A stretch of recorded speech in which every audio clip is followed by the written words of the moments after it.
Well, UN has called it the most forgotten and hidden conflict in Africa over the last years, and that's what it is.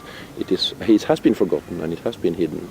Having said that, now we have a huge international presence in northern Uganda. We have UN is here, NGOs are here, and also the press now are paying attention to the whole conflict. So that one is improving. No, I must say I've been to some conflicts, but I never seen one like this one in terms of atrocities done and the behavior by the rebel. And having said that, to fight them is a difficult case because they are moving in small groups, and for the government army here to hunt them it is very difficult.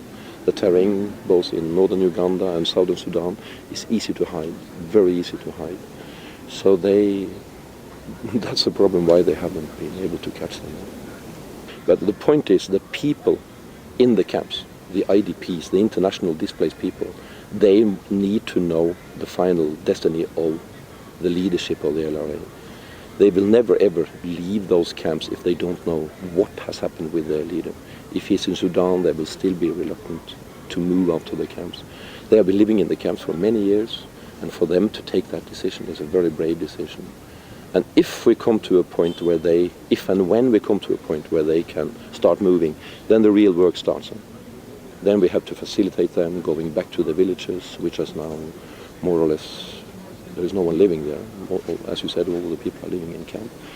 So my answer is it will take time, but it will somehow go back to normal. But the problem is when and how.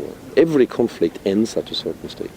It doesn't continue forever. This one has unfortunately lasted for a long time, like many other conflicts. These people just want to stay on the ground, in the bush, for 5 years. They don't have a problem with that. Well, what we see now, it's almost half of the LRA have surrendered. If we go back to the LRA High Command last year, it's more than 50% reduced. Either they have surrendered or they have been killed in battle. So the LRA is in a difficult position with that one. But there is always a hope in the peace process. You just have to be patient and build up confidence. What is lacking here is there is very, very low confidence between the two parties involved. And that one has to be built up and repaired.